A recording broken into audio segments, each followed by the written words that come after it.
Are we ready on the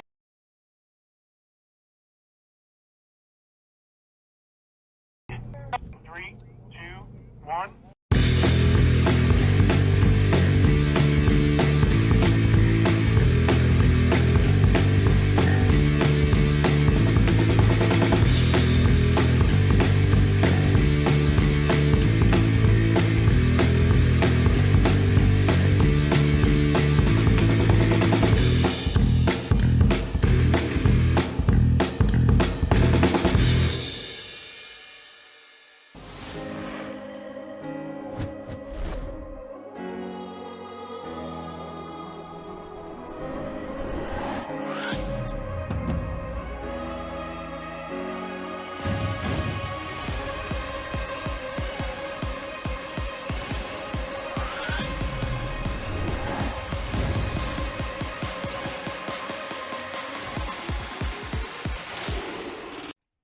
All right, Patriots, welcome back to Pioneering Change. I'm your host, Farmer Ryan Early. I've got a very special guest today in the house, Dr. Mark Sherwood. Thank you for joining us, Mark. Hey, Ryan, thanks for having me, man. I've been looking forward to this, and I appreciate your hospitality today. Yes, sir. I'm very enthused to have you on today. You've got an amazing background as a naturopathic doctor, as a professional bodybuilder, as a former law enforcement officer. And I would love if you would tell our viewers just a little bit about what's led you down this journey to today.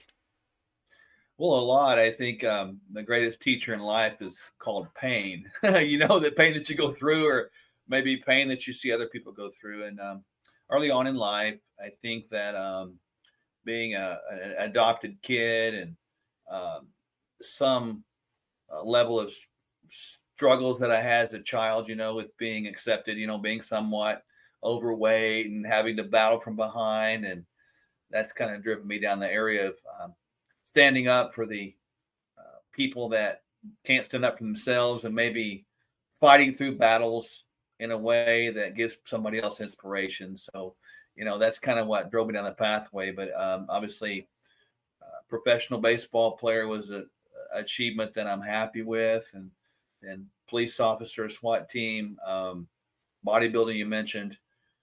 Even be the power team. A lot of people don't know that, I guess. I did that for a number of years. I didn't know that. Traveled around the world. And then now with my wife, Dr. Michelle, we have the Functional Medical Institute in Tulsa, where we get the opportunity to really help people around the world. And it has been really an expansion of our passion to provide hope for people, Ryan, that are hopeless. And it's here. We sort of look at health from a physical, emotional, spiritual, intellectual, financial, governmental standpoint, because any of those things can get off in a person's life, and they get steered the wrong way, and they don't really walk in the optimization of life that's possible. So all that shaped us. We were able to write books and make 5 movies so far, which is pretty cool. So, yes, sir. But look, we're just here to help folks, and that's what I want people to understand. Well, and I think with your diverse background, and obviously you with any type of career, any one of those careers you mentioned, pain is going to be associated at the end of that. And I think that you directly experiencing that can help relate to probably a lot more broad of a demographic than most practicing, physicians.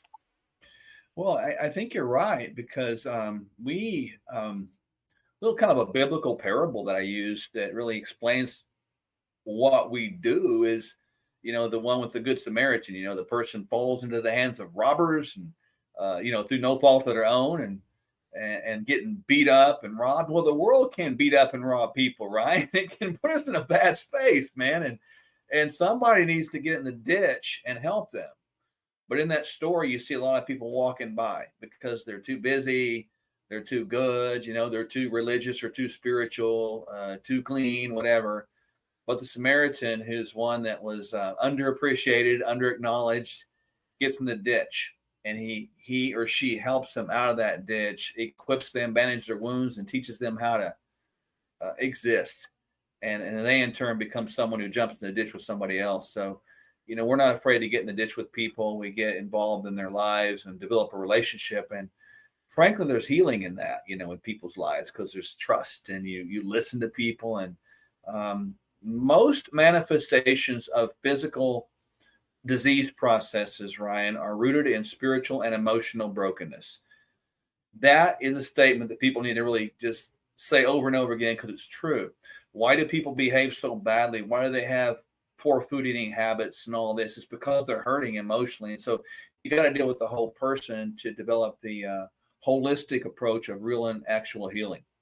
Absolutely. And it's funny you say spiritual healing. I've been doing quite a bit of research on literal spiritual healing, Yeah. and it's fascinating what the body can manifest in a bad way or a good way, all through the mind. So, Yeah.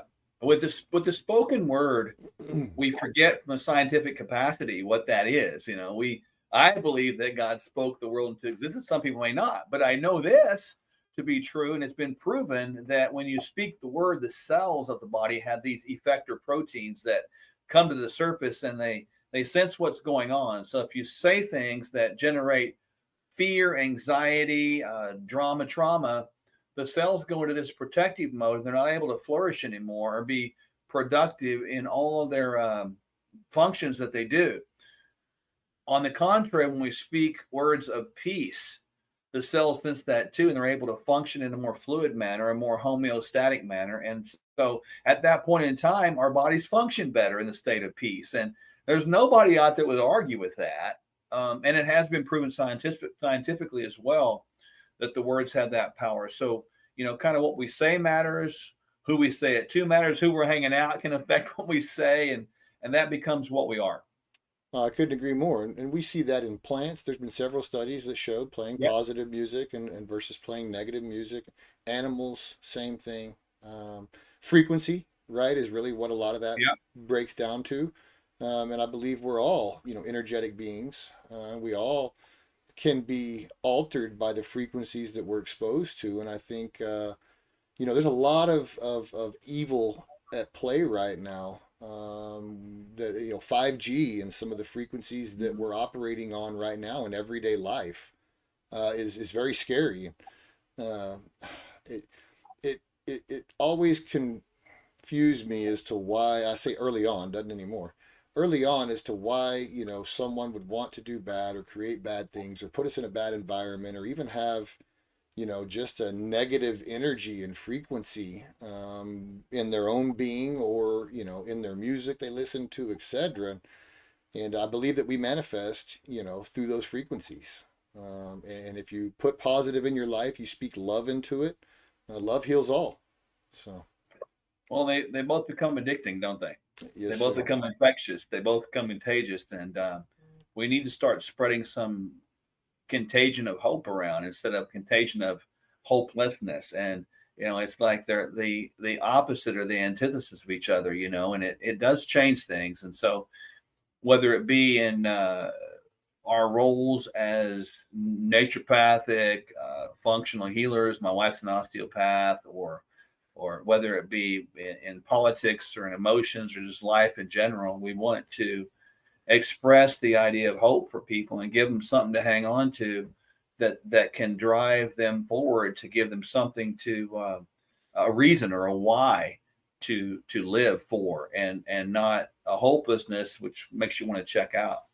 No, with the recent political climates, what's gone on with the downs, I mean, it feels like at every turn, everyday Americans are being,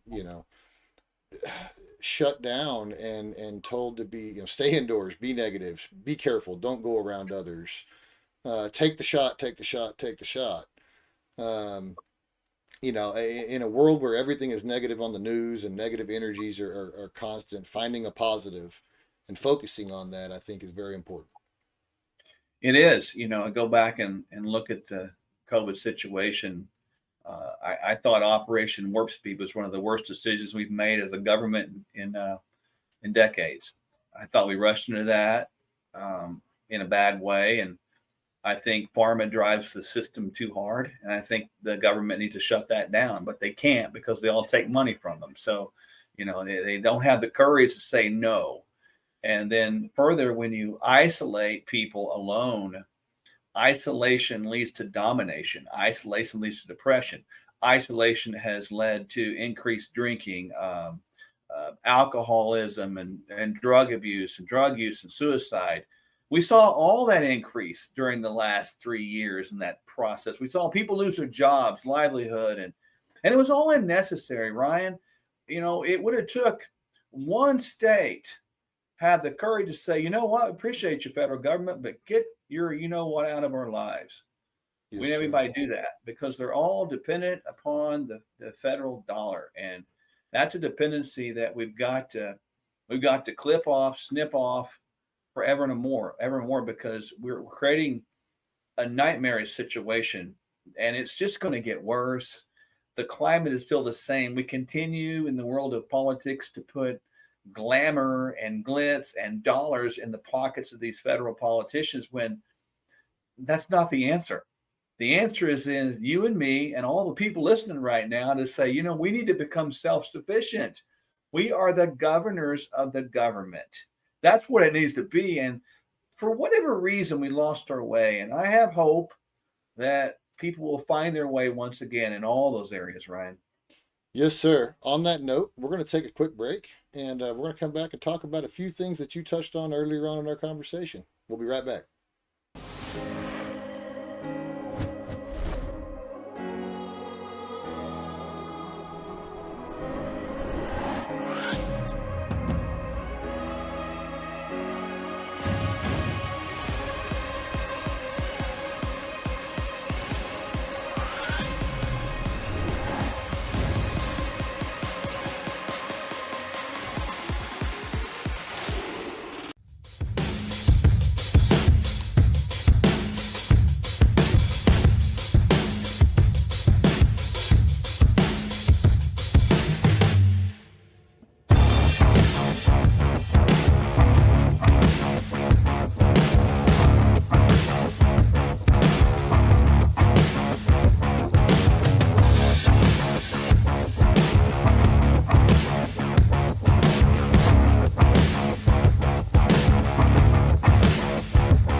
Are we ready on the east? Ready on the east. Ready on the west? Ready on the west. Get going in 3, 2, 1.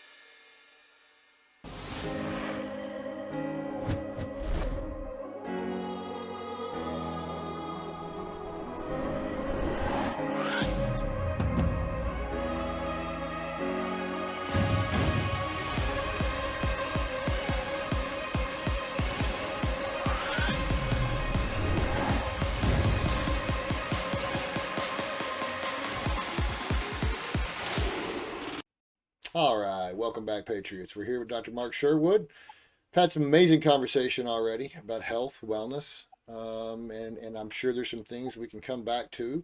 I would like to touch a little bit about your recent gubernatorial run. and just kind of some of your views on 2A and gun rights in general with all the collaboration that's been going on.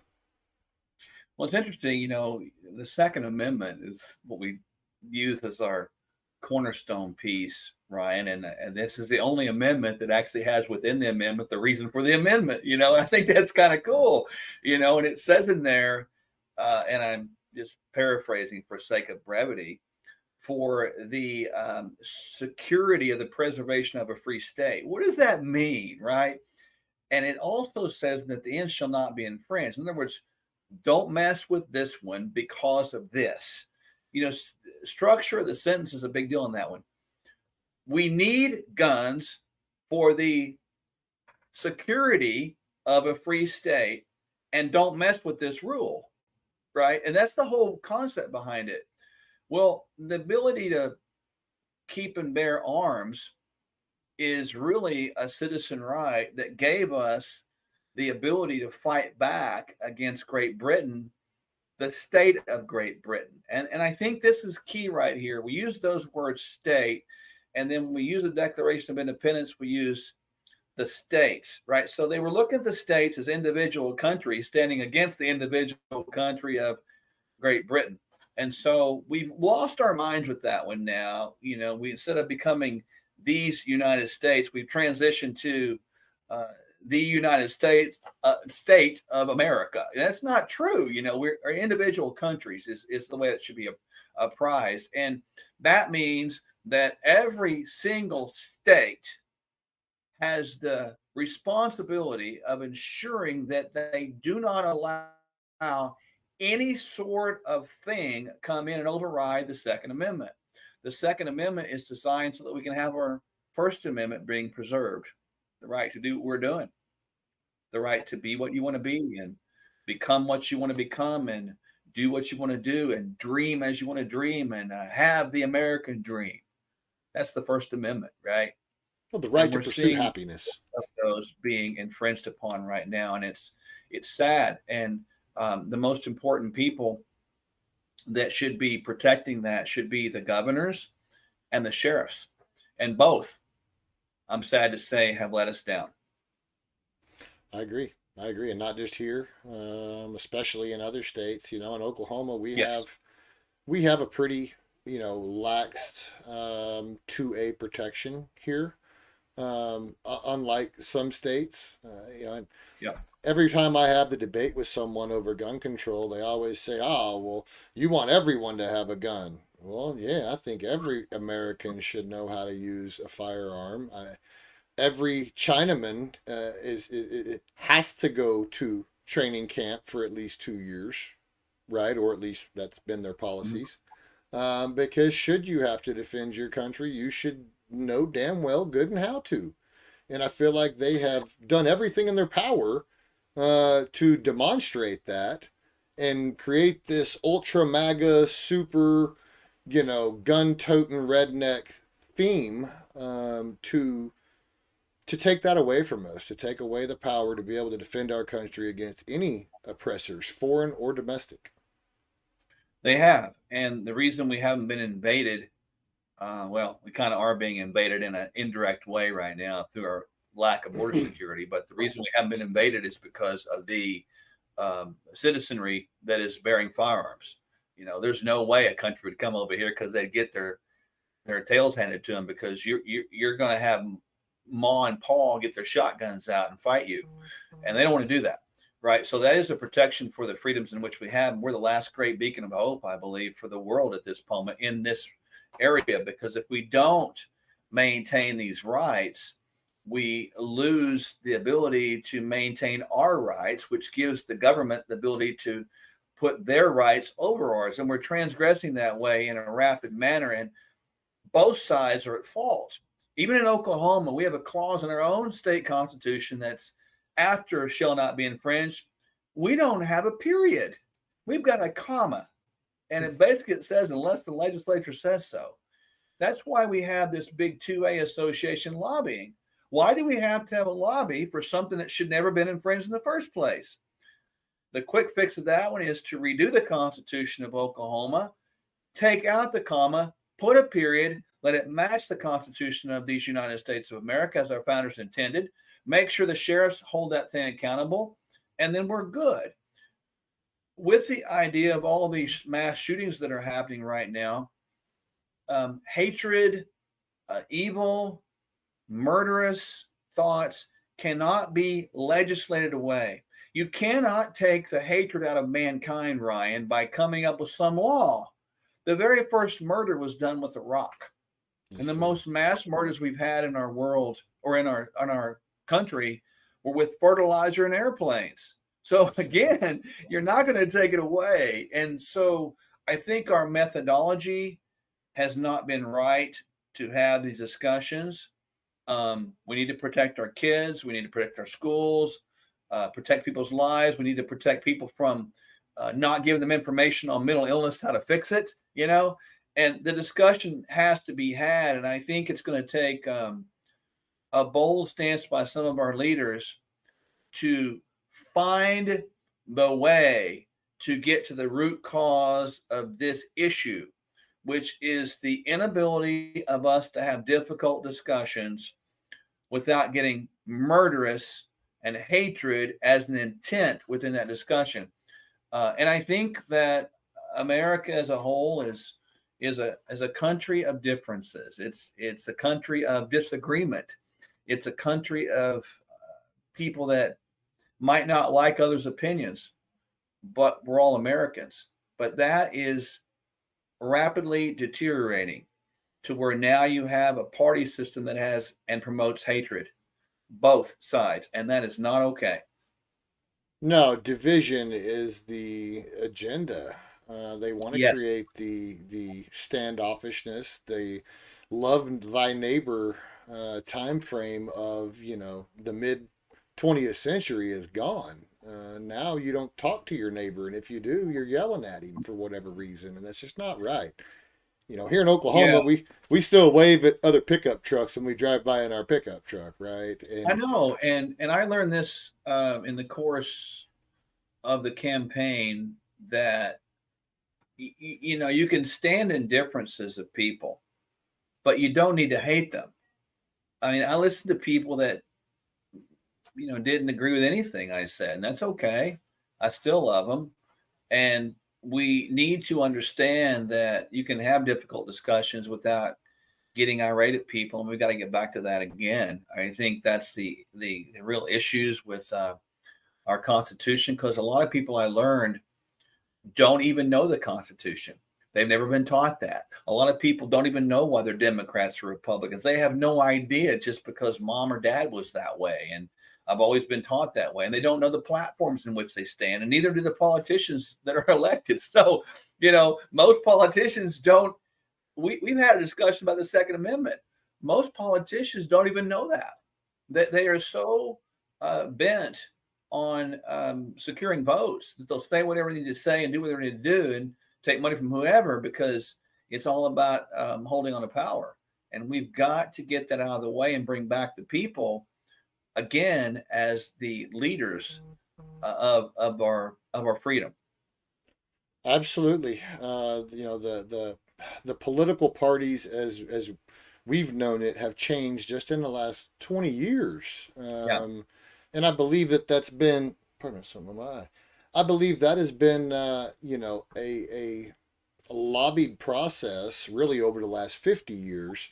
But the Democratic Party has definitely done some wrongs, from the creation of the IRS to the creation of the National Treasury, the Federal Reserve. I mean, we can run down the list of it.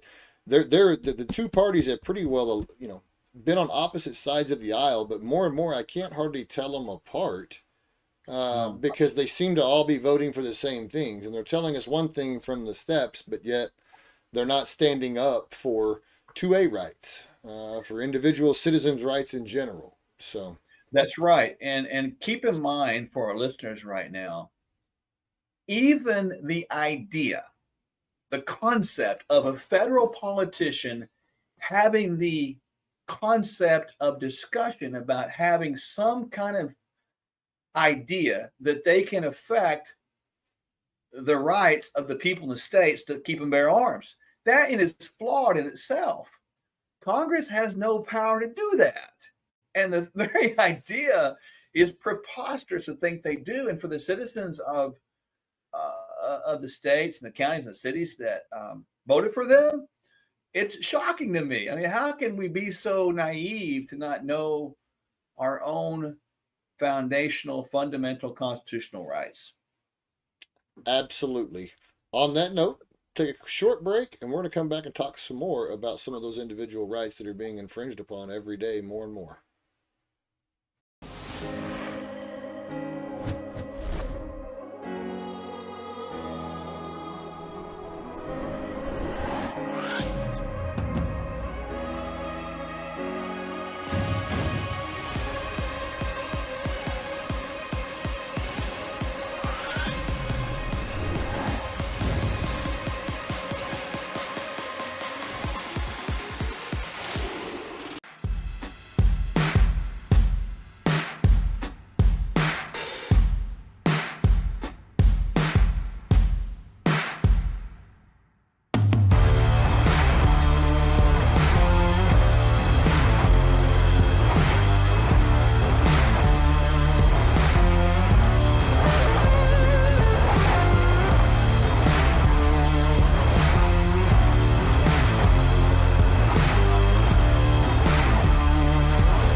Are we ready on the east?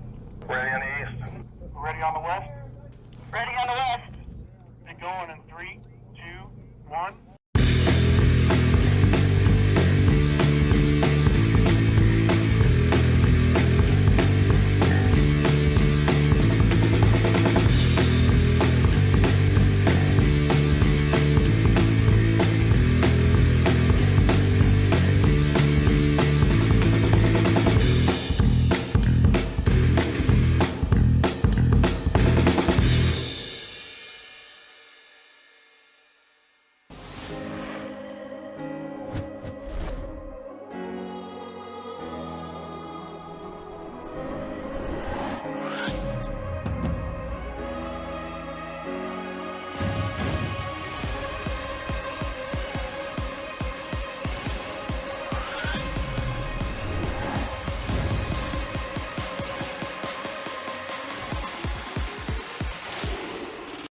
Welcome back, Patriots. We're here with Dr. Mark Sherwood, former gubernatorial candidate and naturopathic doctor. Mark, thanks for joining us. We've had some amazing conversations. I'm sure we have more to go. Oh yeah, man, it's been a good time so far. This has been great. You've done a great job.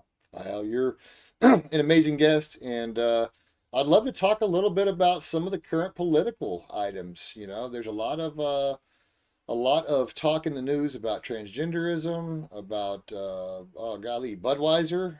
We can get off into all kinds of stuff. What are your thoughts from a medical perspective on maybe why we're seeing so much of this come to fruition or come to light now?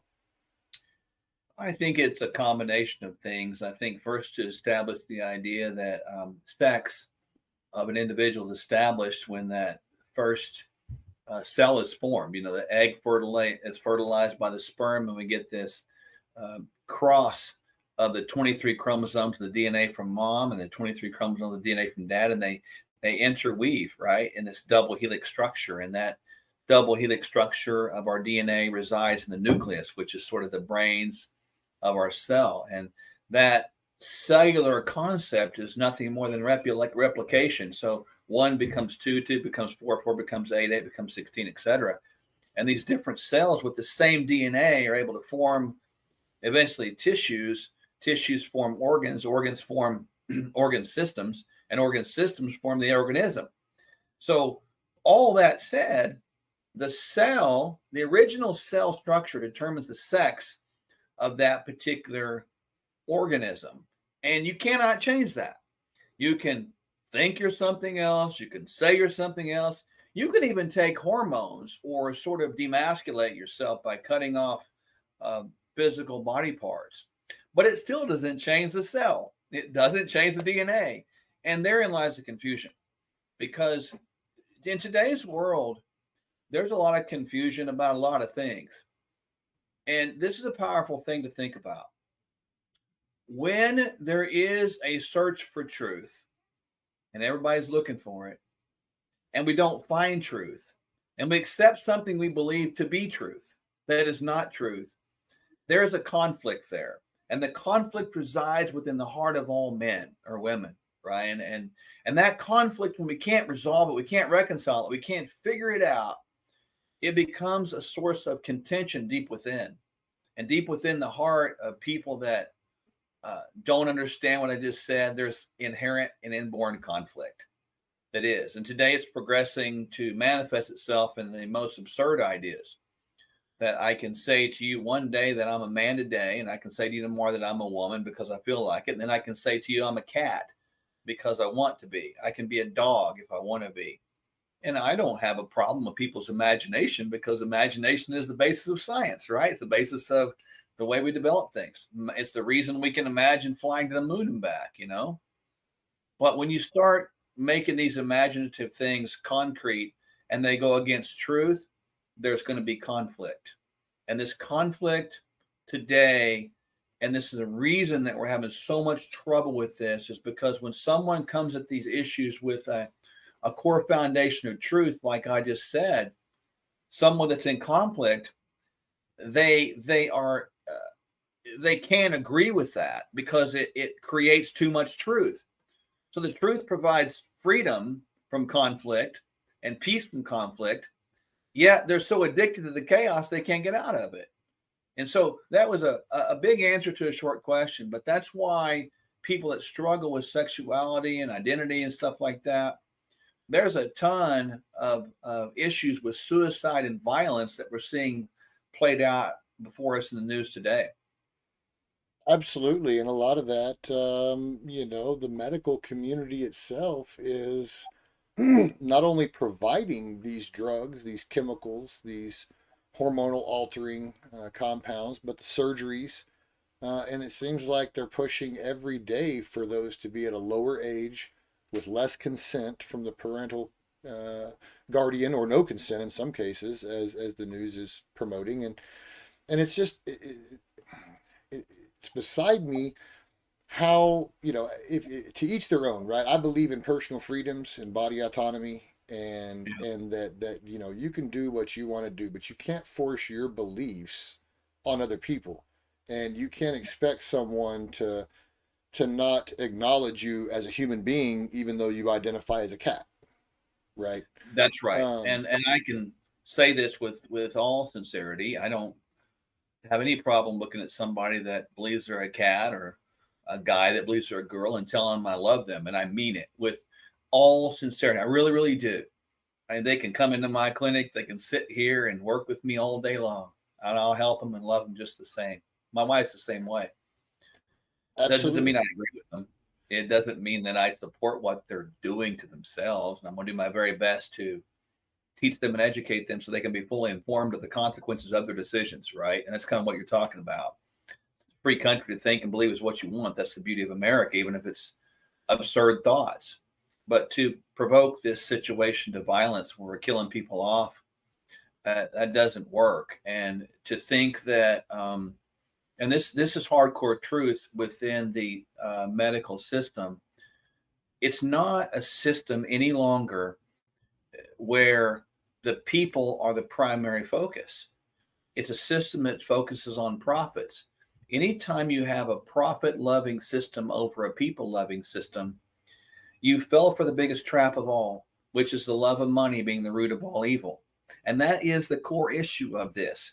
People want to hang on to their points of power, and they'll do it. And make no mistake about it, as we talked earlier, Big Pharma is a heavy lobbyer to these politicians. Big Pharma pays for medical schools. Big Pharma sets the tone for curriculum.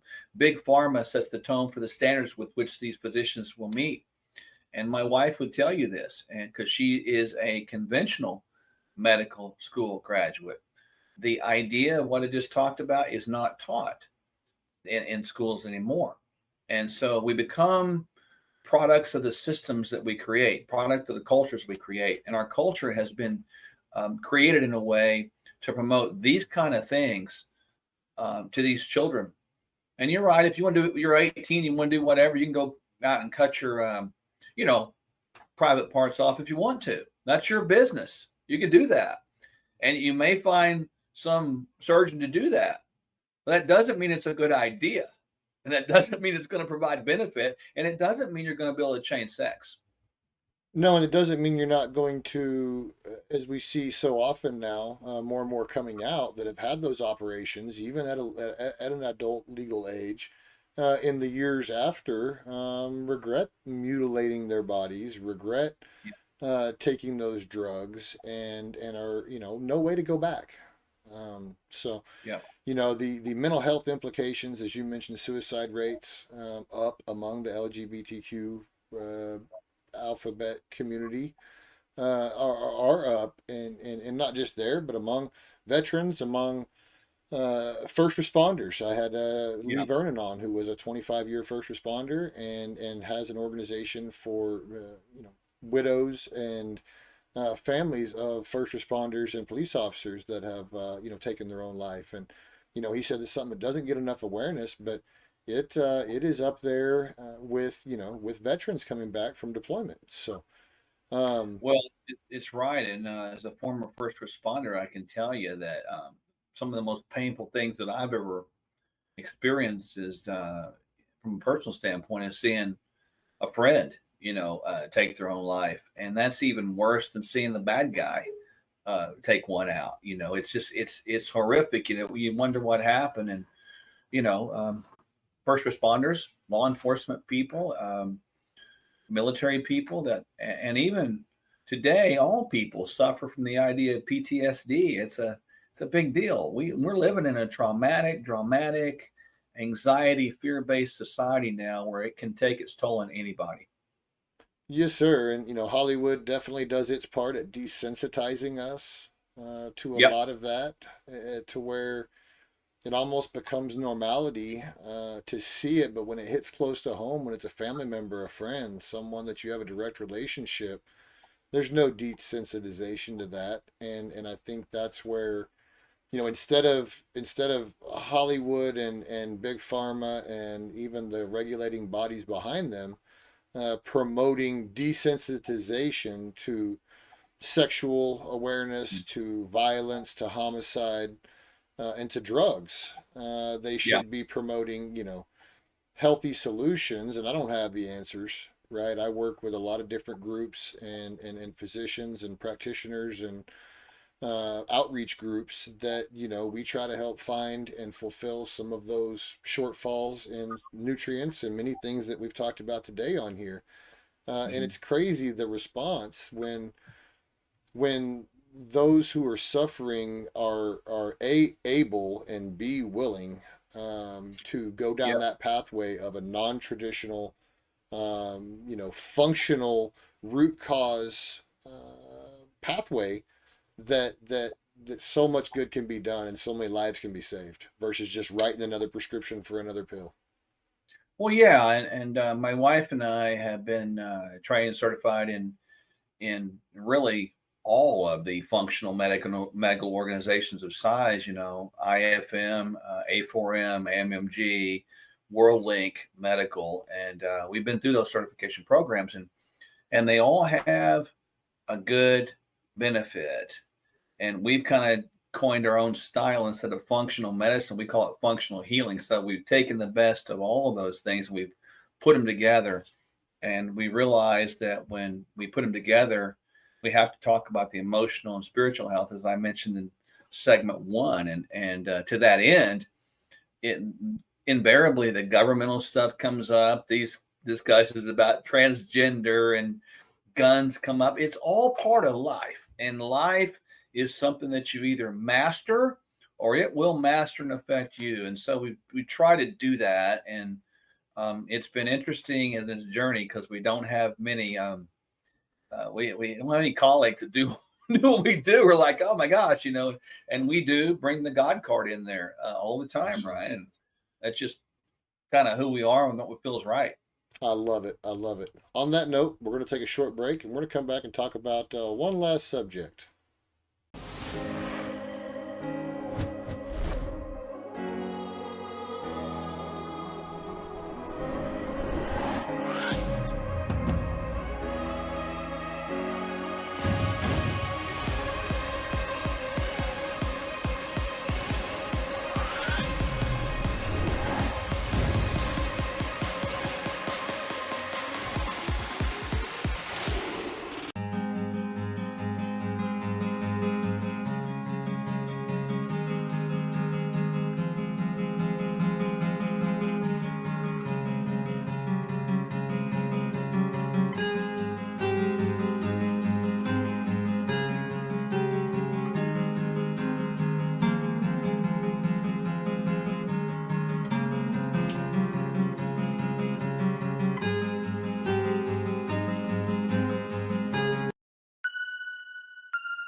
Introducing all new, safe, natural relief. A cannabinoid-rich, clarity and focus formula with 17 essential supplements. When it matters most, you've got a job to do. Anxiety isn't an option.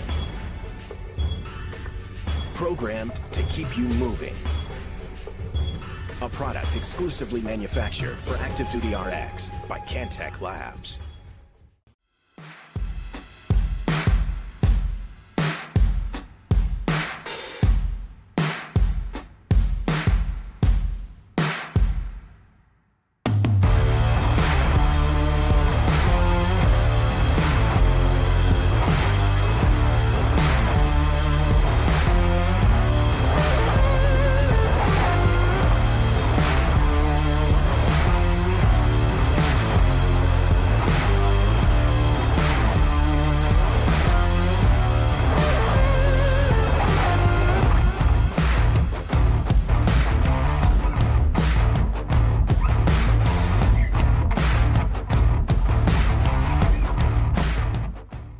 Are we ready on the east?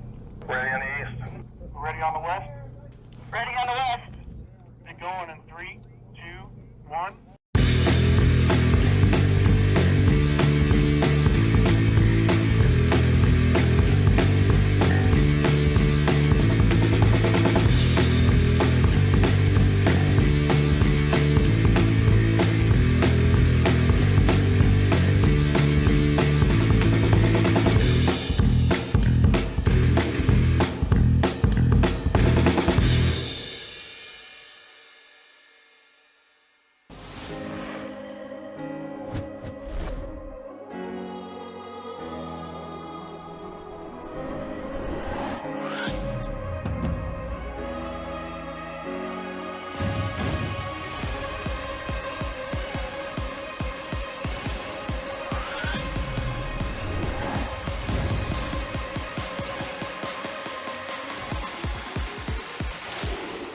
All right, Patriots, welcome back. We are here with Dr. Mark Sherwood to wrap up this last segment. Dr. Sherwood, again, thank you for joining us. I can't explain enough how much I love everything that you have said, and I think you're spot on with everything we've talked about. I'd like to just touch on one last subject, and that is mRNA and the gene editing process that is behind it, and where we're seeing that, and kind of where you see that going. Well, it's a great topic of conversation. So just kind of understand so people understand what this is. You know, the DNA deoxyribonucleic acid is residing within the nucleus. The RNA, the ribonucleic acid, is a derivative of that. So you have the DNA, which is a book of recipes to make proteins. And then you have the recipes generated from the signal of the outside environment, typically. Like if the body needs something, it'll signal the DNA to go make something. And the making process is through tRNA, transcription RNA, and mRNA, or messenger RNA. So RNA basically assembles proteins or amino acids that make the protein, right? So the DNA's got the recipes, the RNA, the mRNA assembles the recipe to make the protein. So when you have that going on, you have this idea of the body's structuring creation of proteins, what we need. That's a good thing. So you have this new technology that's probably not new at all. It's been going on several decades, actually, but it hasn't been rolled out in humans, right? And that's the problem. So what they did is they looked at the unique structure of the spike protein of the COVID-19 virus structure, and they thought, okay, let's assemble the recipe for the spike so that the body would see the spike and create antibodies to the spike. And so they would insert the recipe through a cloaking of a fat nanoparticle, and it would insert itself within the RNA section of that genetic code that I just talked about. And then we would insert the recipe there. So your body would now make the spikes so that the spikes will be perpetually created, and your body would create perpetual antibodies, because you can test the antibodies to the SARS-CoV-2. And so it's fascinating now that science thought that they could outwit or outperform natural immunity. And you can't do that, because natural immunity is always superior. And I've tested this a lot. I've tested people, their SARS-CoV-2 spike antibodies. You can test those things through a blood test. I've done it hundreds of times. And as a general rule, people that have been vaccinated and boosted multiple times have less response of creation of antibodies and less memory of those things. On the flip side, when people haven't been vaccinated, have been exposed to the original SARS-CoV-2 virus and developed natural immunity, they still persist to have a lot of spike protein antibodies there.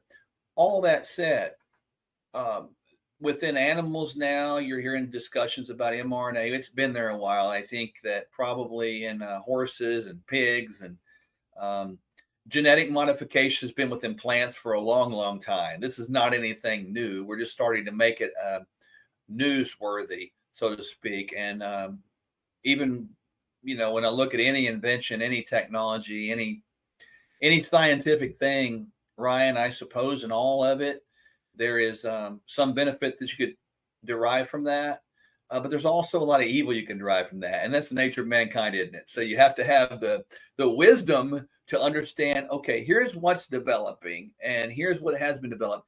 Is this good, and what's the good I could get out of this? Or is this bad, and what evil can I perform out of this? And so you're going to see that continue. You're not going to see it go down. I do not believe for 1 sec you're going to see, I know we want it, but I don't see that people are going to be put in jail for supporting COVID vaccines. I don't think that's going to happen, because of the lobbying that I recommended. I just don't see it. And the government holds the liability anyway, as transferred back under the Reagan administration back in the 80s.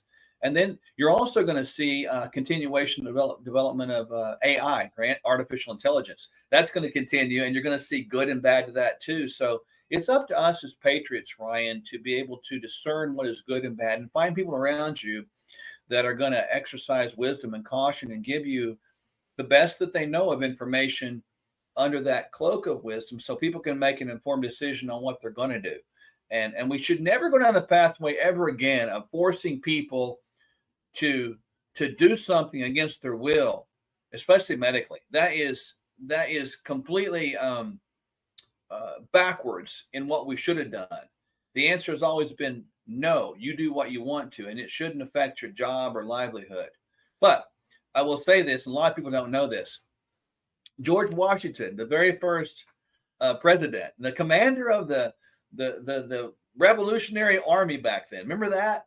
Did you know that he actually mandated the smallpox vaccine for his troops?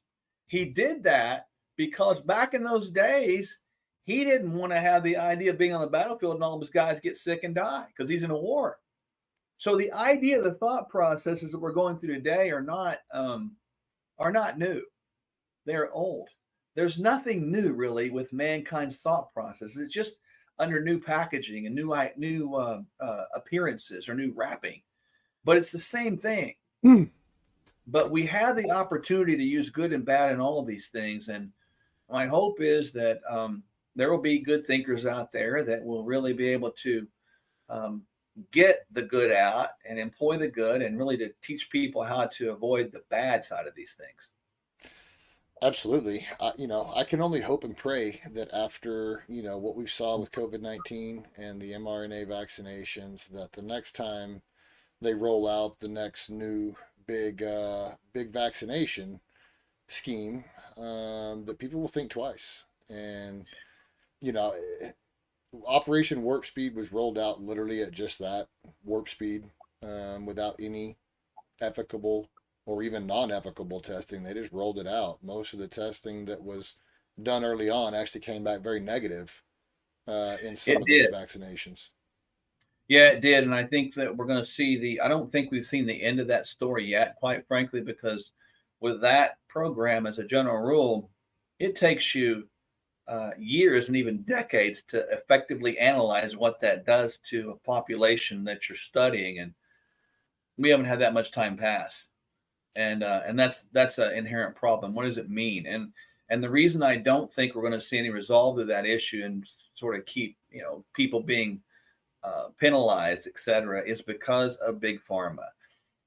You look at this, even the investigations that are supposedly being done by some of the Republicans of the pseudo party in the House. Look at their ethics report. Just look at it. I encourage listeners, look at them, type it in. It's free access, and you're going to see, for the most part, across the board, they've accepted big money from pharma. And so, based upon that alone, do you really think they're going to go after anybody? I think that we're seeing a lot of jargon or nuisance of running the mouth in that, Ryan, with not much action.